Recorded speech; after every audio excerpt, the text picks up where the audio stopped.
An important warning this morning about a brain-eating amoeba and tap water safety comes after a Charlotte County man died after contracting an infection while using tap water to rinse out his sinuses. That's something health experts say you should never do. Welcome to Alkaline Thrive, where we discuss all things plant-based medicine, holistic health, and current news. It's my job to help you make informed decisions so you can live your happiest and healthiest life. So if you enjoy this type of content, hit that subscribe button and the notification bell so you don't miss any of my future videos. Alright, so today we're going to be talking about a brain-eating parasite that's very rare but very deadly. Now before I butcher this name, this is how it's supposed to be pronounced. Naegleria Fowleri. So Naegleria Fowleri is making headlines recently because of a case that just occurred in Florida, where a man was rinsing his nose with tap water and unfortunately got infected with this parasite and died. So in today's video, we're gonna go over what is this parasite, how does it infect people, where can it be found, and how can I prevent this from happening to me? So stick around and I'm gonna answer all those questions for you. Naegleria fowleri is a single-celled organism that lives in soil or warm fresh water such as lakes, rivers, or hot springs. Let's take a look at this video. Particular case, the one down in Charlotte County, and you were talking about how it could potentially happen. You said there were 2 cases from tap water in Louisiana, is that right? First, the first one in Florida. Were you shocked to hear this? And kind of give us a little bit of your knowledge about how this could happen.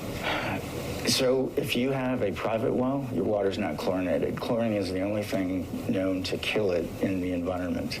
It actually feeds on bacteria, so we don't know why it attacks the brain cells and when it gets into the nasal cavity. In other countries that aren't chlorinated for public water supplies, there's many cases. So there's a whole science behind chlorination of public water supply, biofilm, which develops inside of the pipes over time. And the amoeba can actually get behind the biofilm and then the chlorine doesn't kill it. So we've done we funded research with Virginia Commonwealth University and Dr. Melissa Jamerson and Dr. Francine Marciano Cabral, and we found that it can survive into up to 120.5 degrees Fahrenheit for up to an hour, which means most people's hot water heater, because most set it at 120 so kids don't get scalded. Wow, it's really scary. So changes still need to be made. Again, it is rare, so there hasn't been a lot of cases throughout the years, but when it does happen, it tends to be very deadly. In fact, only 3 people in the US have survived this deadly parasite. Beat the odds, just the 3rd person ever in North America to survive a rare brain infection. Yeah, it's incredible. For 2 months, Kaylee Hardig has been battling this terrifying, nearly always fatal infection, and now she is speaking out for the first time. Wow. Honey's been wanting to see you anyway, so punch me. Or It's a sight no one ever thought they'd see. you're gonna do this stuff every day when you go home, right? No. 12-year-old Kaylee Hardig standing, smiling, and this morning for the first time, speaking about her dramatic brush with death. I was so sick. Mama wouldn't leave the hospital at all. Mama was scared to leave me. She told me. 9 weeks ago, young Kaylee contracted a killer brain-eating infection at an Arkansas water park. There have only been 128 known infections like hers in the U.S. over the past 50 years, and miraculously, Kaylee is just the 3rd person to survive. I can tell it gotten better. And even more miraculous, today she's going home. Yeah, I'm ready to go home too.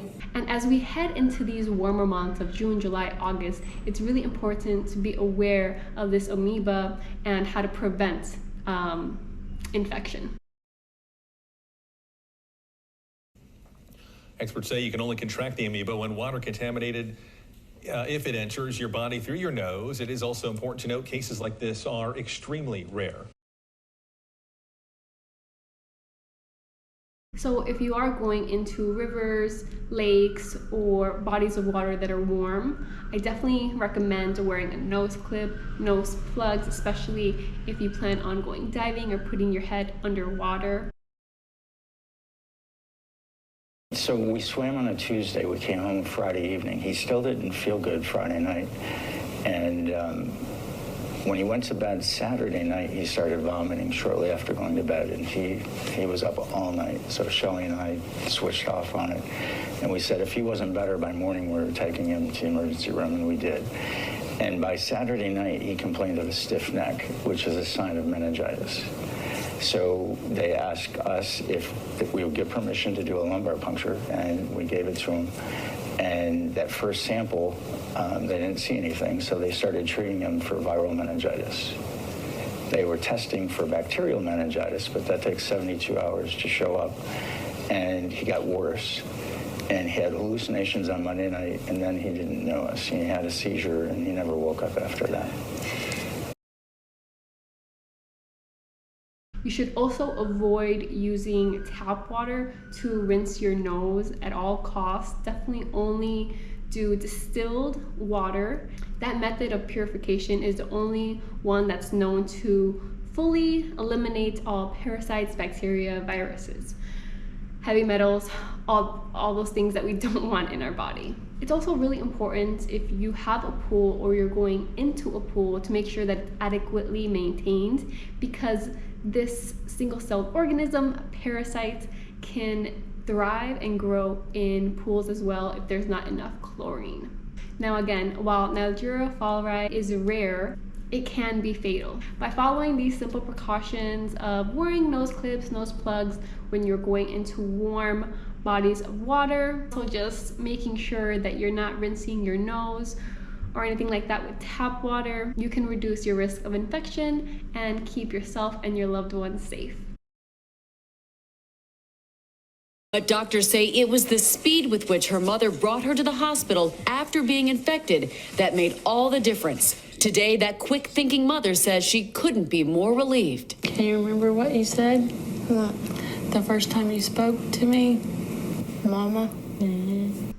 Remember, knowledge is power, and being informed is the first step in staying healthy, happy, and safe. See you in the next video.